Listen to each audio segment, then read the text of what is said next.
What is going on, everybody?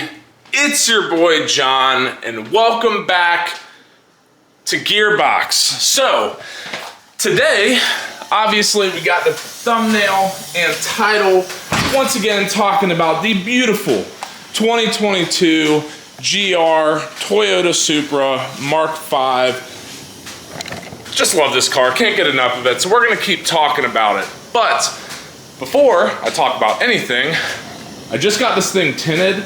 It did come with tint on it when I bought it. Keep in mind I bought it used. The tint that was on it was about 30%. I'm more of a darker tint kind of guy. So we went with 15% up here, obviously 15% there, and then 70% on the windshield. So can't really tell on the windshield side, but just for heat reduction, all that fun stuff. Got that done and it looks amazing. Now, although tint is awesome and it makes this car look phenomenal, that is not what we're talking about today. What I do want to talk about today is really the cost of ownership of a Mk5 Supra. Now, before I go into any of these details, I do want to say, obviously, you know, mileage, year of the car, type of transmission, all that sort of stuff, interest rates, all of these things are going to play a part in your specific, I guess, scenario in owning the Mk5. I'm going to talk about my experience, but it should at least give you a ballpark estimate of what you're looking at, monetarily speaking, to own a beautiful Mk5 Supra. So without further ado, we're going to get right into it. Now, for this Toyota Supra, I'll go through the specs real quick. This is a 2022 Toyota Supra. We have the 3.0 Premium, so leather seating, all the trim, whatever. Inline 6-cylinder, twin scroll, turbocharged engine. So this is, as far as I'm concerned, really the cream of the crop Toyota Supra, outside of like the carbon fiber stuff and special editions here or there. But as far as going to your everyday Toyota dealership, this is kind of the one you're going to want to look for, in my opinion. Now, for this car, I did buy it used. It had about 14,700-ish miles on the engine, and I got it for around $52,000. Now, obviously, purchase price is one thing, but the loan, you know, overall total of the loan is a whole nother thing.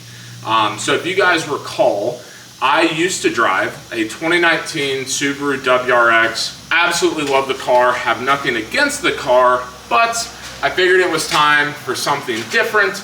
And so here we are with this magnificent piece of machinery. For the Supra, I was able to get $16,500 for the trade-in value. Could I have sold it for more to a private sale? Yes, but long story short, it just didn't work out, and I wanted to get rid of it, get my hands on this. So $16,500 for that. We put another $13,500, maybe $14,000 down of cash, bringing the down payment to $30,000, which leaves the total loan amount at about $21,000, $22,000. Give or take. Of course, out the door cost and just purchase price, MSRP, is a little bit different.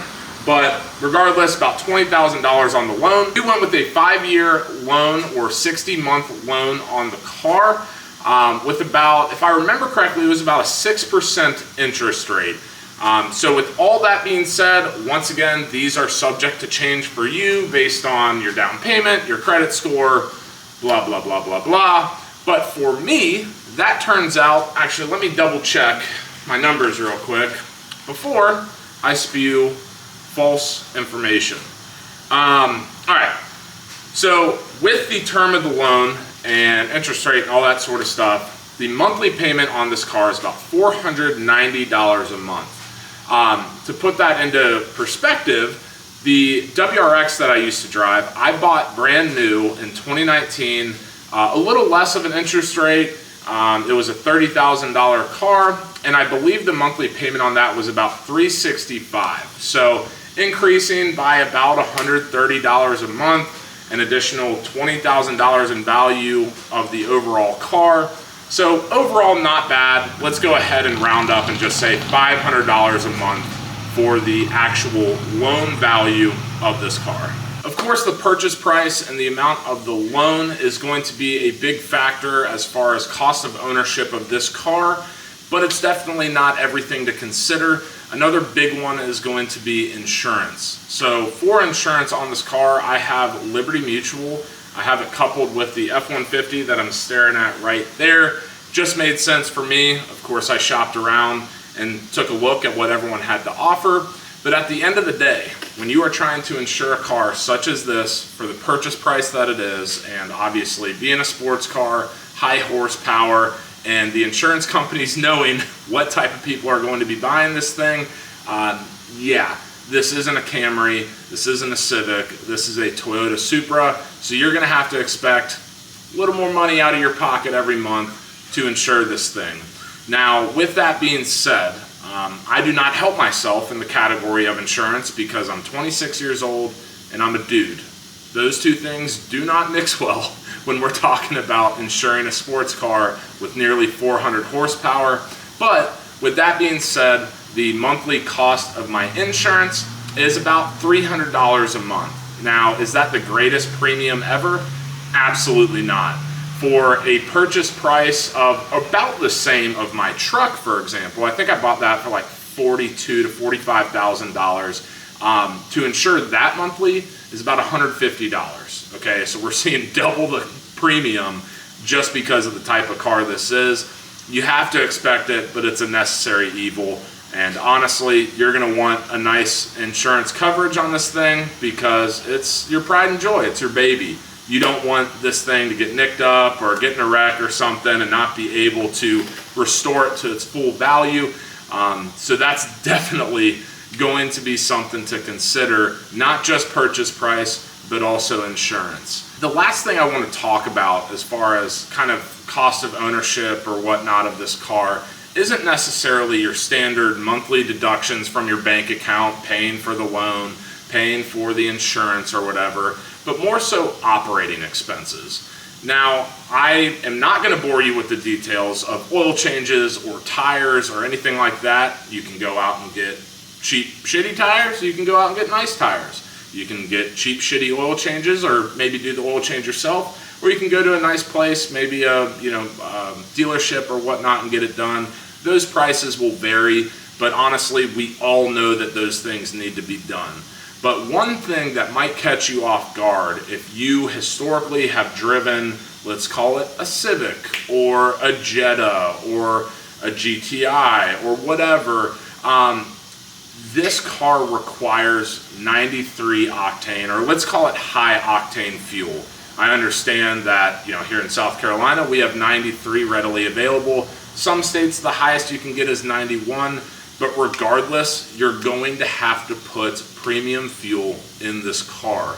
Now, for me, that's not the biggest deal ever because I'm used to it. When I tuned my WRX, I had it tuned on 93. I gave myself no choice. But with this car, it's kind of the same thing. From factory, it's tuned, it's sporty, it needs high octane fuel to operate at peak performance. And you would be doing yourself an extreme disservice if you did not put premium fuel in this car.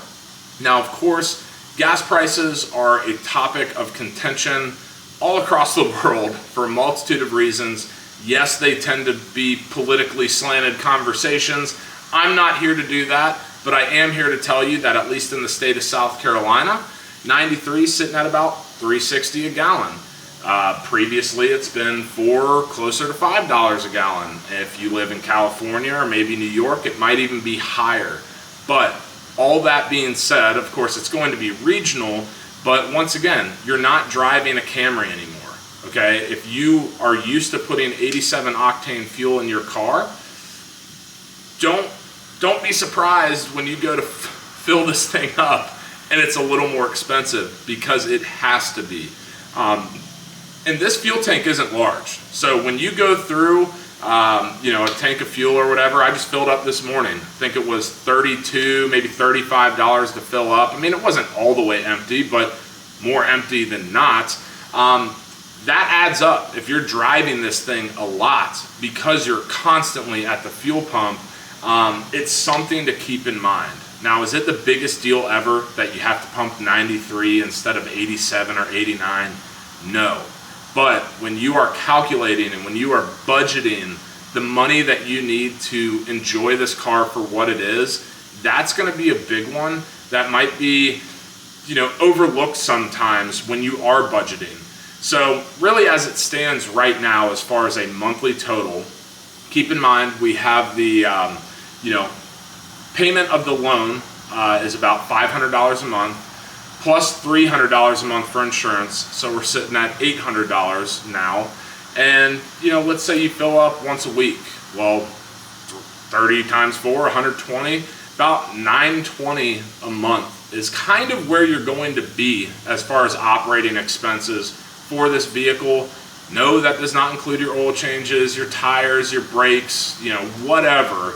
But as far as a clear and concise baseline, that's really where we're at driving the Mk5 Supra. Hopefully that gives you guys a little better understanding of what it takes from the pocketbook to own and operate your very own Mk5 Supra.